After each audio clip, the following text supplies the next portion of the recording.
Hello guys. सो आज का जो हमारा टॉपिक है वो है इंट्रोडक्शन टू लिमिट्स, जहाँ पे हम लिमिट का ज्योमेट्रिकल एंड मैथमेटिकल मीनिंग समझेंगे। उससे पहले एक चीज़ बता दूं, अगर आपने फंक्शन नहीं पढ़ा है तो पहले आप जाके फंक्शन पढ़िए, उसके बाद प्लीज़ लिमिट को पढ़िए, वरना आपको लिमिट नहीं समझ आएगी। चलो शुरू करते हैं। लिमिट का यह मतलब होता है कि सपोज कर ले हमारे पास कोई भी एक आर्बिट्ररी फंक्शन है y equal to F X. अगर जो इनपुट है x वो अगर एक वैल्यू की तरफ अप्रोच करता है तो जो आउटपुट होगा y वो भी एक पर्टिकुलर वैल्यू की तरफ अप्रोच करेगा। अगर input value x approaches to a, y value जो आउटपुट है that is fx, that will also approach to a particular value से l। ये लिमिट बोलता है। एक्चुअली ऐसा क्यों होता है उसके पीछे रीजन ये है कि आपको स्क्रीन पर देख पा रहे हैं, अगर x इक्वल टू a लिया हमने, अब हो सकता है वहां पे जो फंक्शन हो वो इनडिटरमिनेट फॉर्म ले रहा हो। इनडिटरमिनेट फॉर्म क्या होती है अभी आप समझ पाएंगे, कुछ देर में आपको दिखाऊंगा।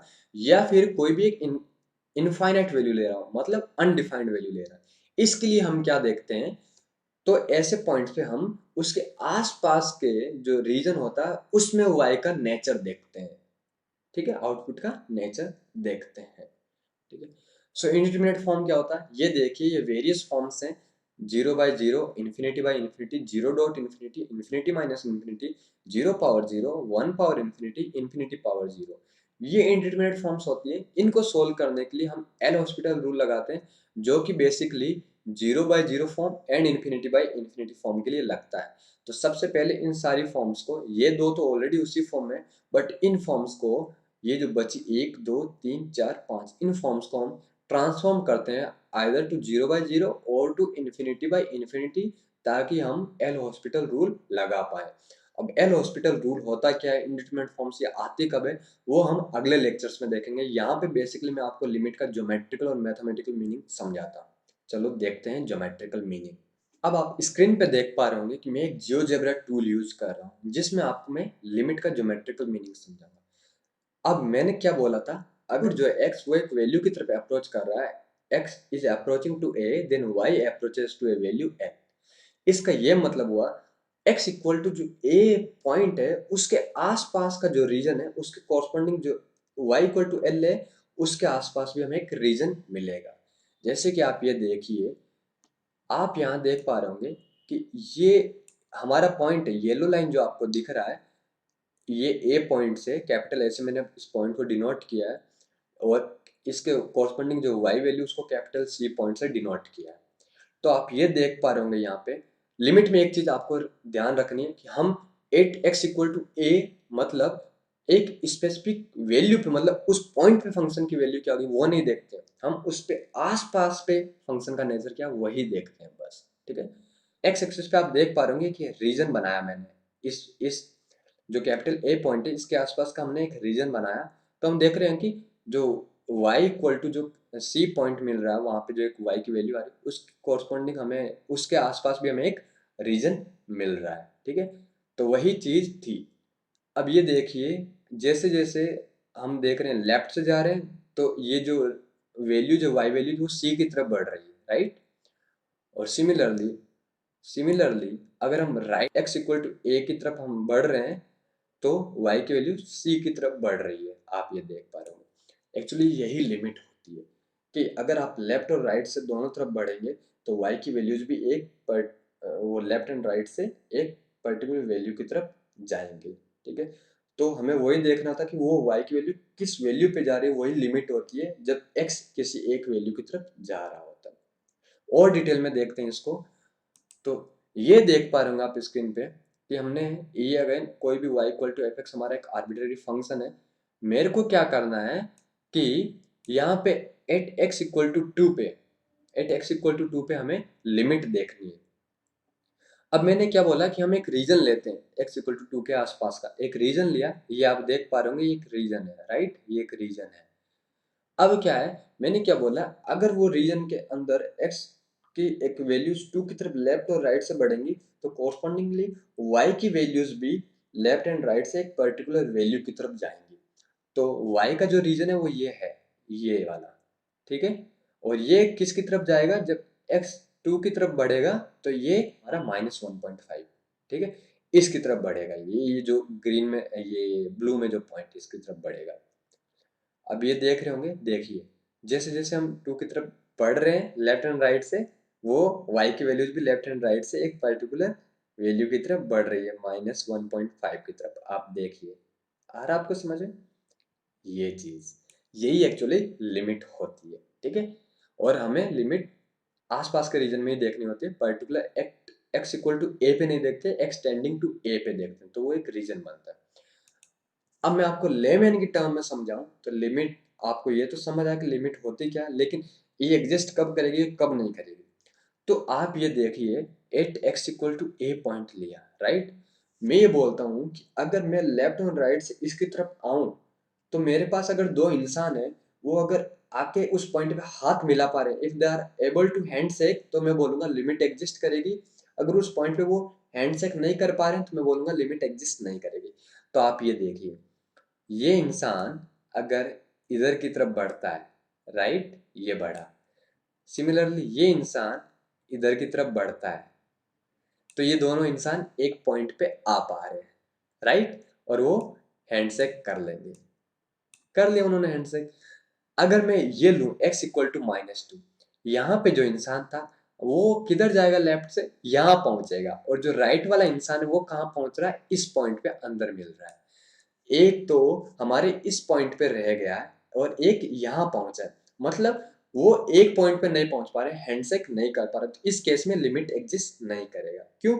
लेफ्ट से आ रहे हैं तो कहीं y की वैल्यू कुछ और आ रही है, राइट से आ रहे हैं तो y की वैल्यू कुछ और आ रही है, एक पर्टिकुलर वैल्यू नहीं आ रही है y की, इसलिए लिमिट एग्जिस्ट नहीं कर पा रही। तो सिंपल याद रखो, लिमिट जब भी एग्जिस्ट करेगी अगर दो इंसान हैंडशेक कर पा रहे हैं। अब देखिए, जब आपने मैथमेटिक ज्योमेट्रिकली जब उसको समझा, तो आप यहाँ पे इसको फिर से देखिए, ठीक है। मैंने एक फिर से आपकी डीपर अंडरस्टैंडिंग के लिए एक ग्राफ लिया है। तो मैं सपोज कर लिया है x इक्वल टू -4 पे हम नेचर देखते हैं। मतलब लिमिट क्या है कि x -4 की तरफ बढ़ रहा है लेफ्ट और राइट से, ठीक है। अगर ये लेफ्ट की तरफ से बढ़ रहा है -4, और राइट की तरफ से बढ़ रहा है, तो y की वैल्यूज क्या बढ़ रही है, ठीक है। तो ये देखिए, जैसे जैसे -6 से मैं -4 की तरफ बढ़ रहा हूँ, तो y की जो वैल्यू बढ़ रही है वो किस तरफ बढ़ रही है, 3 की तरफ बढ़ रही है। और अगर मैं राइट से आऊँ, सपोज कर लिया -2 से आऊँ, -2 से आते हुए -4 की तरफ जा रहा हूँ, तो y की जो वैल्यू किसकी तरफ बढ़ रही है, -2 की तरफ बढ़ रही है। मतलब मैं राइट से आ रहा हूँ तो वो -2 की तरफ बढ़ रही है, लेफ्ट से आ रहा हूँ y की वैल्यू, तो वो किसकी तरफ जा रही है, 3 की तरफ जा रही है, मतलब एक स्पेसिफिक वैल्यू पे नहीं जा रही। अब देखिए, अगर एक इंसान इधर से आके यहाँ पे खड़ा होता है, एक इंसान इधर से आके यहाँ खड़ा होता है, तो हैंडशेक नहीं कर पाएंगे क्योंकि वो पॉइंट पे नहीं पहुंच पा रहे। तो इस केस में लिमिट एग्जिस्ट नहीं कर रहा। और एक चीज देखिए, अगर हम एक पॉइंट लेते हैं x इक्वल टू क्या लेते हैं, -1, ठीक है। सो हमें देखना है x जब -1 की तरफ अप्रोच कर रहा तो नेचर कैसा है y वैल्यूज का, ठीक है। तो आप ये ग्राफ में देख पाएंगे, ऊपर जो ग्राफ है उसमें ये देखिए, ये रहा हमारा x इक्वल टू -1। सो अगर हम लेफ्ट से जाएं, यहाँ से -1 की तरफ लेफ्ट से बढ़े, तो y की जो वैल्यूज है वो किधर जा रही है, 4 की तरफ जा रही है।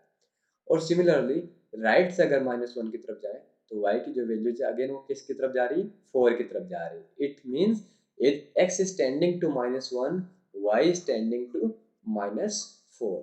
मतलब एक स्पेसिफिक वैल्यू की तरफ जा पा रहा है, और दो आदमी क्या कर पा रहे हैं, हैंडशेक कर पा रहे हैं। इस केस में लिमिट क्या कर रही है, एग्जिस्ट कर रही है।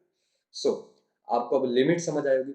अच्छा, मैंने ये बोला ना कि आप ये देख पा रहे होंगे कि मैंने इस केस में तो यहाँ यहाँ पे तो वो बिल्कुल जो सर्कल लिया था वो क्या था, वो उसमें वो डार्क सर्कल था, लेकिन यहाँ पे क्या है, उस सर्कल में वो खाली छोड़ दिया मैंने, होलो है यहाँ पे जो सर्कल है, होलो। इसके पीछे रीजन क्या है, ऐसा क्यों लिया है, राइट, ये आप समझ पाएंगे कि एक्चुअली क्या है। मैंने क्या बोला था, हो सकता है कि 8x इक्वल टू a पे फंक्शन की वैल्यू अनडिफाइंड हो, और वो या फिर इनडिटरमिनेट फॉर्म ले पा रही हो।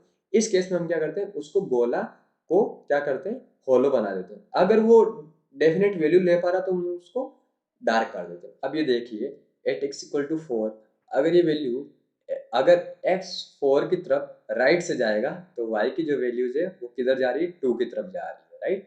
और अगर सिमिलरली लेफ्ट से आएगा 4 की तरफ, तो y की वैल्यू अगेन किसकी तरफ आ रही है, 4 की तरफ आ रही है। लेकिन 8x इक्वल टू 4, y की वैल्यू हमें नहीं पता क्या है, क्योंकि वो होलो है। वो क्या है वहां पे, हो सकता है वो इंडिटरमिनेट फॉर्म ले रही है, हो सकता है कि वो वहां पे क्या ले रही हो, कोई भी अनडिफाइंड वैल्यू से इन्फिनिटी, राइट।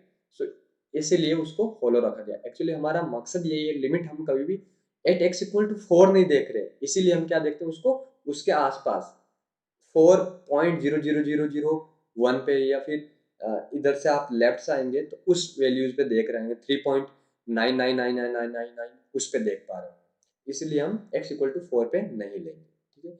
अब आप नीचे वाला एग्जांपल खुद से आप ट्राई करिएगा। इसमें इसमें आप ये देख पाएंगे कि अगर मैं ये पॉइंट लूँ x इक्वल टू 3, ठीक है, अगर लेफ्ट से आ रहे हैं तो y की वैल्यू किधर जा रही है, 1 की तरफ, राइट से आ रहे हैं तो अगेन वैल्यू किसकी तरफ जा रही है, 1 की तरफ। But at x equal to 3 पे y की जो वैल्यू आ रही है वो क्या आ रही है, 2 आ रही है। तो ये वाला जो कॉन्सेप्ट हमें वो नहीं, मतलब कि x इक्वल टू 3 पे y की वैल्यू 2 आ रही है उससे मतलब नहीं, बट हमें ये देखना है कि अगर x is tending to 3 left and right से, y की वैल्यू किसकी तरफ टेंड हो रही है, 1 की तरफ हो रही है। तो यहाँ पे एज x टेंड्स टू 3, तो y जो टेंड करेगा वो 1 की तरफ करेगा, but at x equal to 3 y की जो वैल्यू आ रही है वो 2 आ रही है। तो अंडरस्टैंड द डिफरेंस। ये जो कॉन्सेप्ट है हमारा किस में काम आएगा, हमें कॉन्टिन्यूटी में काम आएगा। आगे बढ़ते हैं, ठीक है। सो मैथमेटिकली आप ज्योमेट्रिकली जब समझ पाएंगे तो मैथमेटिकली अभी सिंपली रिप्रेजेंटेशन ये होता है कि हमारे पास कोई भी एक फंक्शन है f x, so as limit x tends to a, f x की जो वैल्यू होगी वो l होगी। मतलब इसका यही हुआ कि as x tends to a, f x is tending to l, f x is tending to l, right. ये चीज आपको जब समझ आ गई तो अब देखते हैं कि लिमिट का एग्जिस्टेंस क्या है, ठीक है, लिमिट एग्जिस्ट कब करेगी। ये मैथमेटिकल डेफिनेशन है। लिमिट का एग्जिस्ट का ये मतलब हुआ कि हमारे पास सपोज कर लिया कि फंक्शन एफ एक्स है और x is tending to a, it will exist when these two conditions are satisfied. पहली तो है कि अगर हम लेफ्ट से आ रहे हैं, a minus x is tending to a minus का मतलब ये है कि x को हम अप्रोच कर रहे हैं लेफ्ट साइड से, और x is tending to a plus का मतलब है x को हम x इक्वल टू a, मतलब a को अप्रोच कर रहे हैं हम राइट की तरफ से। अगर ये दोनों वैल्यूज क्या एग्जिस्ट कर रही है, फाइनाइटली कर रही है। लेट्स से कि लेफ्ट से आए तो हमारी वैल्यू आ गई 2 और राइट से आए तो 5, तो ये वैल्यूज तो फाइनाइट कर रही है ना, फाइनाइटली एग्जिस्ट कर रही है वैल्यूज। बट दूसरी कंडीशन क्या है कि ये भी जरूरी है कि लेफ्ट हैंड और जो राइट हैंड लिमिट सारे फाइनाइटली तो एग्जिस्ट करे बट वो इक्वल भी आए। लेकिन इस केस में जैसे मैंने लिया कि ये 2 इज नॉट इक्वल टू 5, तो लिमिट एग्जिस्ट नहीं करेगी। बट अगर लेफ्ट और राइट से दोनों 2 2 आए तो 2 इज इक्वल टू 2, तो वहां पे लिमिट एग्जिस्ट कर जाएगी। ये आया आपको समझ में कि एग्जिस्टेंस ऑफ लिमिट क्या होता है। सो अभी तक आपको ज्योमेट्रिकल मीनिंग समझ आएगा लिमिट का, मैथमेटिकली इसको रिप्रेजेंट कैसे करते हैं और लिमिट एग्जिस्ट कब करती है, ये चीजें आपको समझ आई होंगी। अब एक एग्जाम्पल लेते हैं। आप ये स्क्रीन पे एक एग्जांपल देख पा रहे हैं, पहला आप खुद सॉल्व करने की कोशिश करिए। मैंने क्या बोला, हमारे यहाँ पे जो फंक्शन है एफ एक्स वो क्या है, 8 minus 3x plus 12x square, right. ये हमारा फंक्शन है और हमें क्या देखना है, x इज अगर टेंडिंग टू 2 तो एफ एक्स किसकी तरफ टेंड कर रहा है, ये चीज देखनी है। तो लिमिट का सबसे पहली चीज है सीधा सीधा वैल्यू पुट कर दो। क्या वैल्यू पुट कर दो, x इक्वल टू 2 उसमें पुट कर दो। सो मैंने F2 किया तो क्या आ गया हमारे पास, 8 माइनस 6 प्लस 12 इंटू 4, ठीक है। सो ये कितना हुआ, 12 4 या 48 minus 6 will give us 42 plus 8 will give us 50, right. So value कितनी आ गई इसकी, टोटल ऑफ 50। इसका यही मतलब हुआ हमने यहाँ पे डायरेक्टली लिमिट की वैल्यू पुट करके, मतलब x इक्वल टू 2 की वैल्यू पुट करके फंक्शन की वैल्यू देखी। एक्चुअली यहाँ पे जो फंक्शन था x इक्वल टू 2 पुट करने पे वो ना तो इंडिटरमिनेट फॉर्म ले रहा था, ना तो क्या बोला था कि दो फॉर्म्स आ जाए तो दिक्कत है। एक तो इंडिटरमिनेट फॉर्म वो तो आ ही नहीं रही है, और दूसरा क्या था, इनफाइनाइट आ जाए वहां पे, तो वो भी नहीं आ रहा हमारे पास। तो दोनों ही चीजें नहीं आ रही, तो हम डायरेक्टली क्या ले लेंगे, जो वैल्यू आ रही है वही उसकी लिमिट होगी। सो यहाँ पे इसकी जो आंसर होगा वो कितना होगा, 50 होएगा। अब एक एग्जाम्पल और देखते हैं। यहाँ पे आप देख पा रहे होंगे x इज टेंडिंग टू 2, और जो हमारा फंक्शन है वो क्या है, x square plus 4x minus 12 divided by x square minus 2x। अब देखिए मैंने क्या बोला, सबसे पहले आप x इक्वल टू 2 सीधा सीधा पुट कर दीजिए। अगर आप x इक्वल टू 2 पुट करेंगे सो f2 क्या होएगा, 2 square 4 plus 2 square 4 plus 4 two जा 8 minus 12 divided by x square means 4 minus 2 two जा 4। सो ये क्या फॉर्म आई, 0/0। और मैंने क्या बोला, 0/0 फॉर्म क्या होती है, एक इनडिटरमिनेट फॉर्म होती है, ठीक है। तो इस केस में हम एल हॉस्पिटल रूल यूज करते हैं, लेकिन वो अभी एल हॉस्पिटल यूज करके नहीं बताऊंगा आपको, सिंपल यूज करके बताऊंगा। एल हॉस्पिटल हम चीज़ों को एग्जाम में यूज करते हैं ताकि जल्दी से रिजल्ट आ जाए। लेकिन अब इसको कैसे सोल्व करेंगे? सो ये इसको ऐसे सोल्व करेंगे, हम क्या करेंगे कि हम पहले जो ऊपर वाला जो न्यूमरेटर पार्ट है उसको हम क्या करते हैं, फैक्टराइज करते हैं। तो x square plus 4x minus 12 को हम क्या लिख सकते हैं, x minus 2 multiplied by x plus 6, right.